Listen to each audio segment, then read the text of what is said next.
Hello friends, I am Kanika.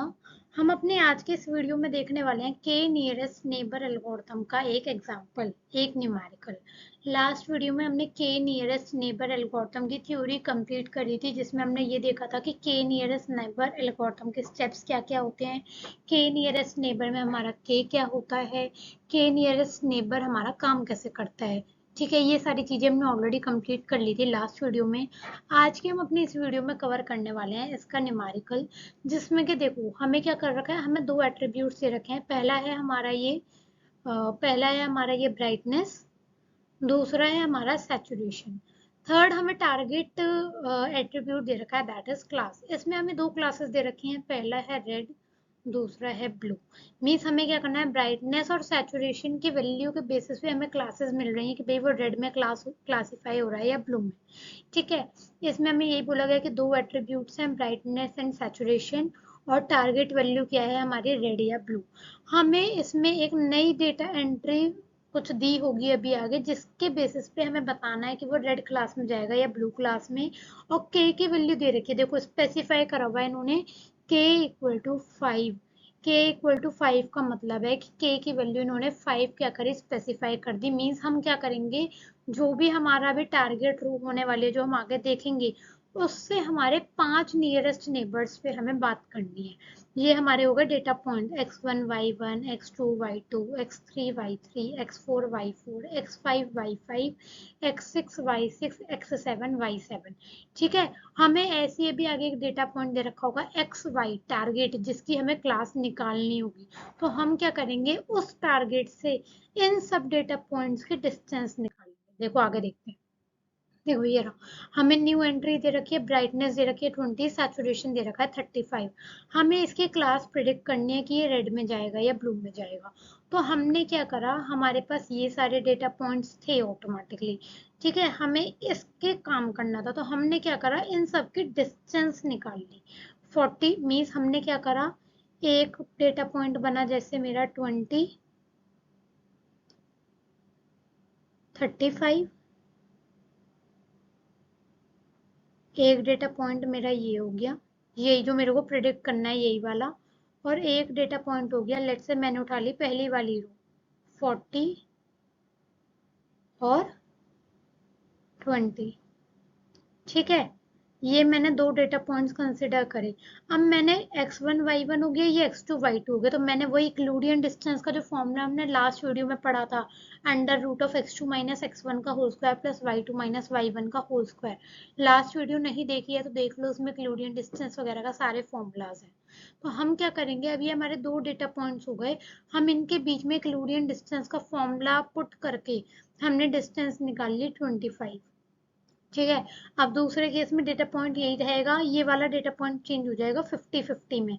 हम उसको use करके डिस्टेंस निकाल लेंगे, ये आ गई, फिर थर्ड डिस्टेंस ये आ गई, फोर्थ ये आ गई, फिफ्थ आ जाएगी, इसके लिए सिक्स्थ आ जाएगी, सेवंथ आ जाएगी। हमने क्या करा, एक डेटा पॉइंट फिक्स ये रखा, ये वाला डेटा पॉइंट हम इनके अकॉर्डिंग अपने चेंज करते चले गए सारे। इसके बेसिस पे हमने क्या करी, अपनी सारी डिस्टेंसेस निकाल ली। अब जब सारी डिस्टेंस आ गई, के की वैल्यू हमें दी थी 5, मीन्स हमें क्या करना है, इसमें से सबसे छोटी वाली डिस्टेंसेस निकालनी है 5। तो उसके लिए एक तरीका सिंपली क्या है कि हम इसे असेंडिंग ऑर्डर में अरेंज कर लें। तो देखो मैंने क्या करा, इन्हें सबको सबसे पहले असेंडिंग ऑर्डर में अरेंज कर दिया, सबसे छोटा फिर बड़ा बड़ा बड़ा बड़ा बड़ा बड़ा।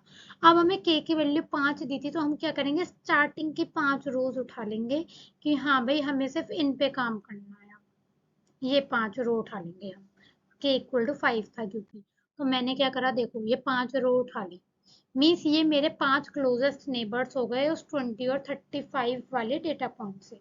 ठीक है, अब जब मेरे क्लोजेस्ट नेबर्स ये निकल कर आ गए, अब मैं क्या करूंगी, अब मैं जाऊंगी क्लास में। क्लास में मैं गई, मैंने देखा मेरे पास एक रेड, दो रेड, तीन रेड, और मैंने देखा एक ब्लू और दो ब्लू। तो तीन रेड है लेकिन ब्लू सिर्फ दो ही है। तो मेजोरिटी किसकी ज्यादा हुई क्लास में, रेड की।